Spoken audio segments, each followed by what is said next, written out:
Use the mic.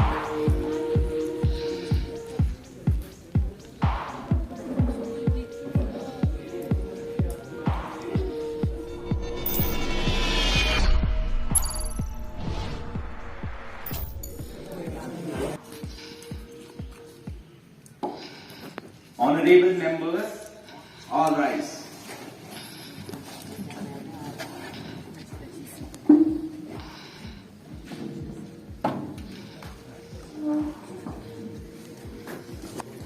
Honorable member of you, I welcome you all to the 12th National Parliament session. I hope this session will be fruitful. We begin today's session with oath or affirmation of our newly elected members. Secretary General, please.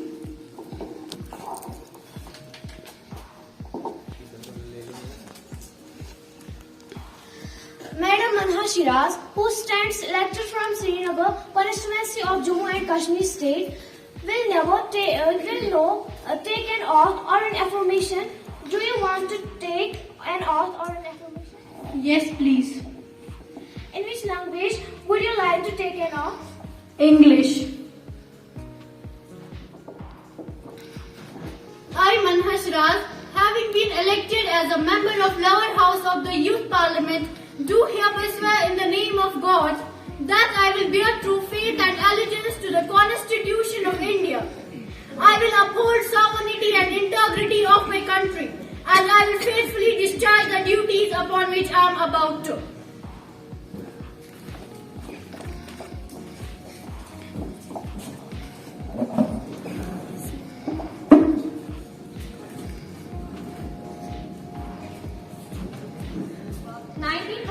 In small temple town of Rameshwaram on the southern coast, he became the 11th president of India, as was famously known as People's President, as he made himself accessible whenever he traveled. He held a series of prestigious posts, including project director for India's first indigenous satellite launch vehicle and chief to the Integrated Guided Missile Development Program. The Defense Minister. In 1998, he was the Chief Project Coordinator for India's second nuclear test. The year before that, he was awarded the Bharat Ratna, India's highest civilian honor.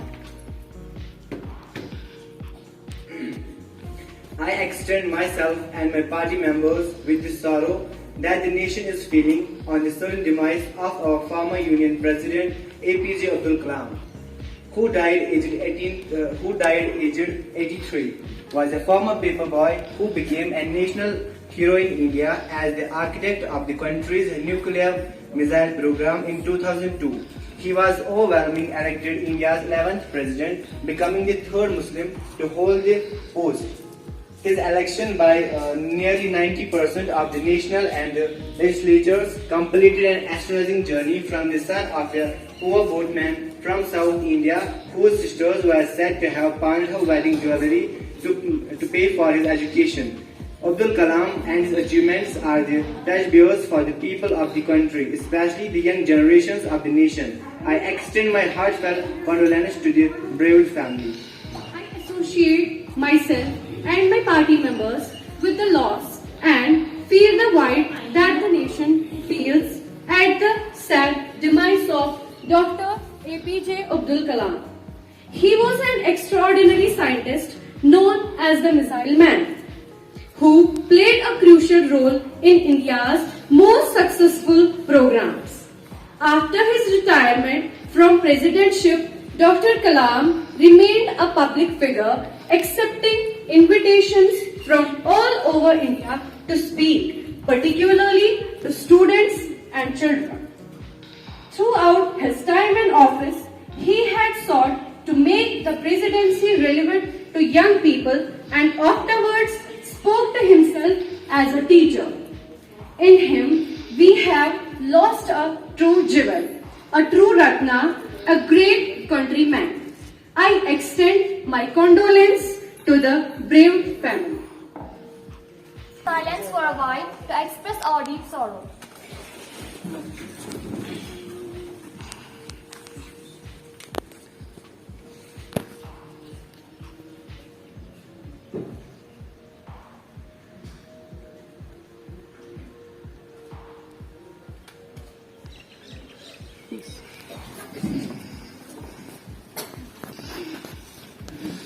Secretary General, may you please convey the message of condolence to the bereaved family.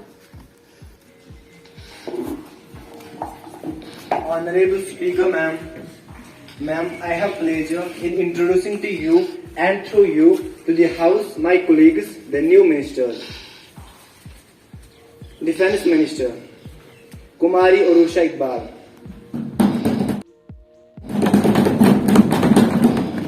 Finance Minister, Kumari Urfi Rashid, Human Resource and Development Minister, Kumari Faika Hilal, Communication Minister, Kumari Mir Ayman, Agriculture Minister, Mr. Sayyid Munim, Food and Civil Minister, Mr. Shahid Nisar, Tourism Minister, Kumari Risakul Harun, Health Minister, Kumari Saika Khan, Home Minister, Mr. Ubaidul Muhyiddin, Education Minister, Mr. Junaid Manzoor, Energy Minister, Affairs, Srimati Romana Firdosawi. Question R. Question number 101. Miss Manha Shiraz. About the recent inductions of the neighboring countries which are using high armed weapons. About everything going inside and outside the country, related to external aggression and internal threats. The government knows everything. The government never lags behind in any field. If so, what are the steps taken by our government?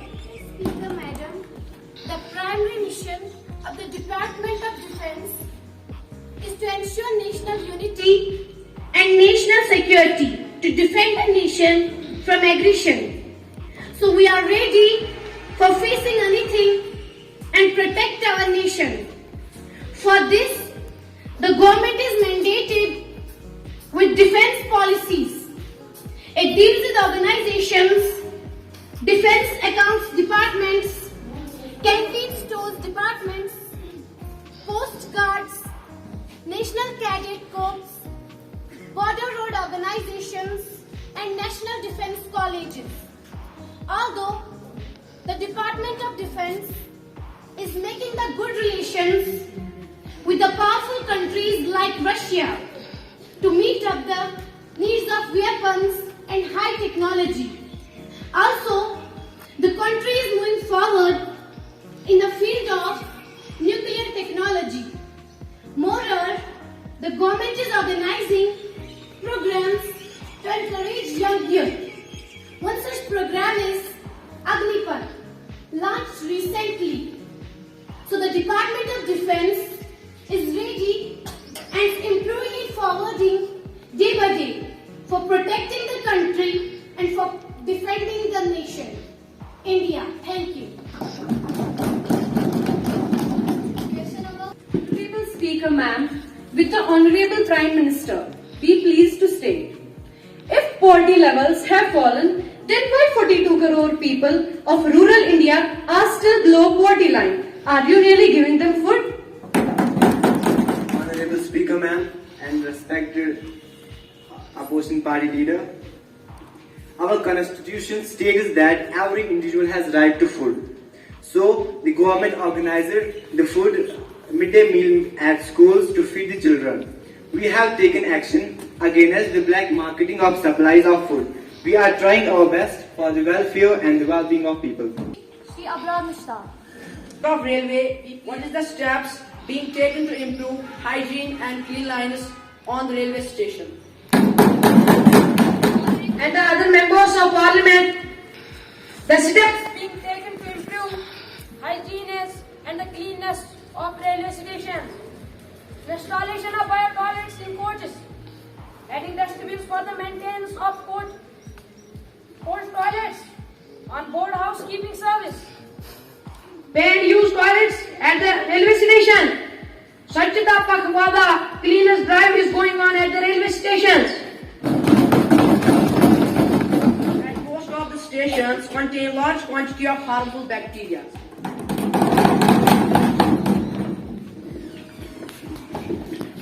Respected Speaker Ma'am, MDH regulates water system by approving railway water system, constructing and treatment plants, enforcing the Safe Drinking Water Act, testing railway water supplies. MDH is also conducting a the project to learn about the presence of viruses in the mine soda. groundwater. Thank you.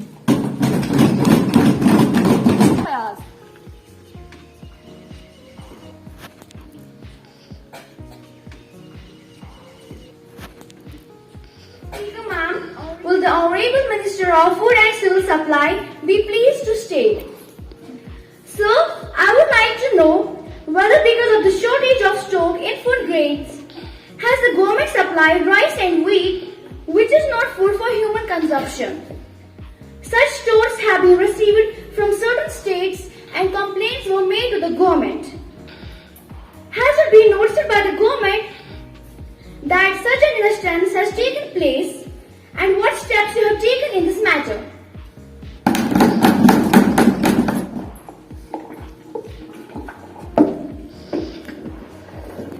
Honorable Speaker Ma'am, the Honorable Member has supplied this information. I am not aware about this complaint. You have supplied this information. I will definitely look into it. Sir, he may be having the information with him because this is connected with shortage of food. Honorable Speaker Ma'am, that's very serious matter. The government is fully committed to safeguard the health of the people of nation. I assure you that all steps are being taken to ensure that good quality food grains are supplied through the distribution system. If the honorable members have any specific details, I will have it truly examined. And if anyone found guilty, will be severely dealt with. This is a very serious matter. Supply of flooded food grains will greatly damage the health of people. You must direct the government to ensure that this is not repeated.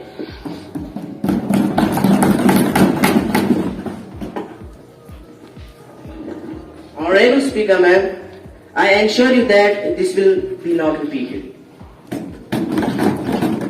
Ms. Ayat Ashraf. The Honorable Home Minister be pleased to state whether the National Crime Records Bureau NCRB maintains information regarding farmer suicide. Honorable Home Minister, please. Honorable Speaker Ma'am, National Crime Records Bureau compiles statistics on the accidental deaths and suicides from the Union Territories and States of India and publishes the same annually as accidental deaths and suicides in India, which is also known as ADSI report. This ADSI report contains the names of all those farmers and cultivators who have died due to suicides or accidents.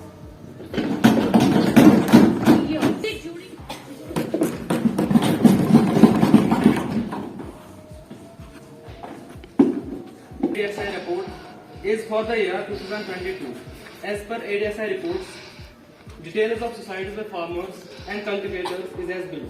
In 2018, 5,763 members of farmer community have died. In 2019, 5,957 have died, and in 2020, 5,579 have died. We are working day and night to reduce these figures. We are hoping in future these figures will be negligible. Honorable Speaker Ma'am, with the Honorable Finance Minister, be pleased to state, did you have slashed the target for privatization to rupees 78,000 crore and the next year's estimate at rupees 6,500 crore? C, IPO and BPCL privatization. Speaker ma'am, regarding LIC, well, confirming that LIC would be going for an initial public offering soon. We have shown the intent of government. Has already been praised. Neelanchal Ispat Nigam Limited, a company promoted by state owner. MMTC has found its buyer. There is a little more done there. We are progressing in many of these things. I think if we have been realistic in telling what we will do and achieve that we have told.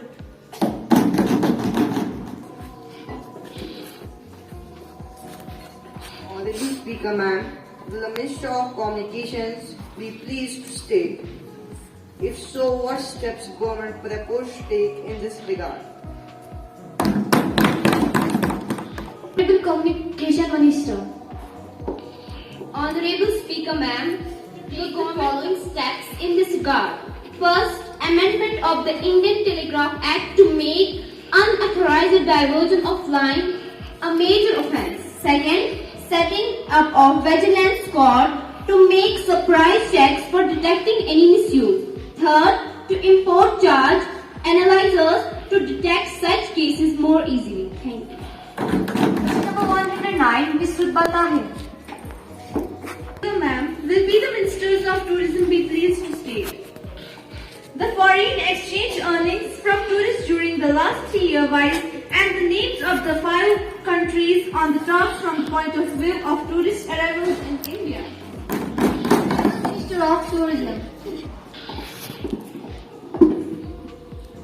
Honorable Speakers of the Parliament, the estimated foreign exchange earnings from tourism during the last 3 years were as follows. In 1984 to 85, rupees 1300 crore. In 1985 to 86, rupees 1460 crores.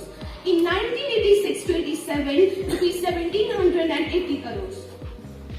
The 5 countries on the top in the terms of tourist arrivals in India during 1987 were Bangladesh, United Kingdom, Pakistan, United States of America and Sri Lanka in that order. Thank you.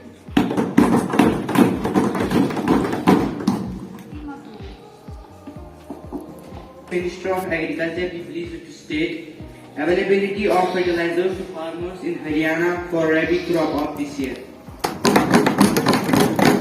Honorable Minister of Agriculture. Honorable Speaker ma'am, this year fertilizer rabi crop table demand say urea 17,196 metric ton is demand and availability is 18,280 metric ton. DAP 4,726 metric ton and availability is 5,132 metric ton. This shows that there is no such shortage. There is no shortage or black marketing of fertilizers, then why the farmers of Haryana are agitating?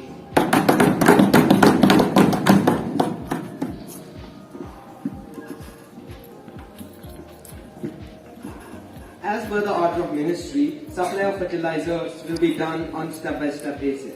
And due to heavy fog, transport is disturbed. No one has reported any case of black marketing till yet. So, how can you blame? Please don't waste the council's time.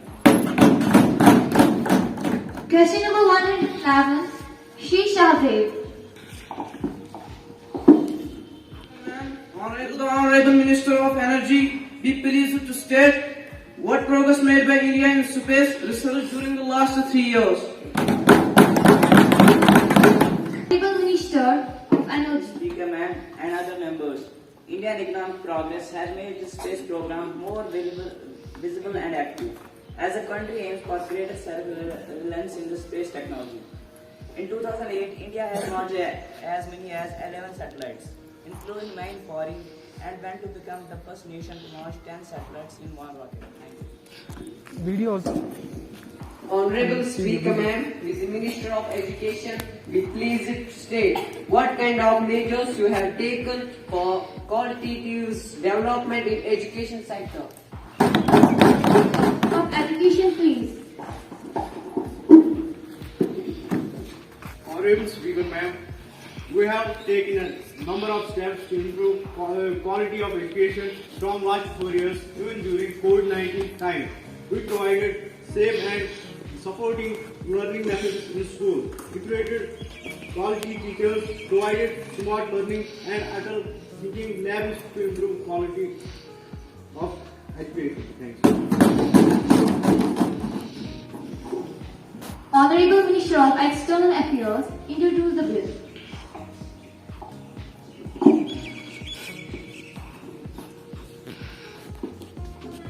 Ma'am, I am going to introduce the bill. National Education Policy 2020. Education is fundamental for achieving full human potential, developing an equitable and just society, and promoting national development. Providing universal access to quality education is the key to India's continued ascent and leadership on the global stage in terms of economic growth, social justice and equality. Scientific advancement will have the highest population of young people in the world over the next decade, and our ability to provide high-quality education opportunities to them will determine the future of our country. The Global Education Development Agenda, reflecting in the Goal 4 of the 2030 Agenda for the Sustainable Development, adopted by India in 2015, seeks to ensure inclusive and equitable quality education and promote lifelong learning opportunities to all. By 2030, such a lofty global goal requires the entire education system to be reconfigured to support and foster learning, so that all of the critical targets and goals of the 2030 Agenda for Sustainable Development can be achieved. Bill of National Education Policy 2020 regarding. Those who are in the favor will please say yes. Those who are against it, please say no. After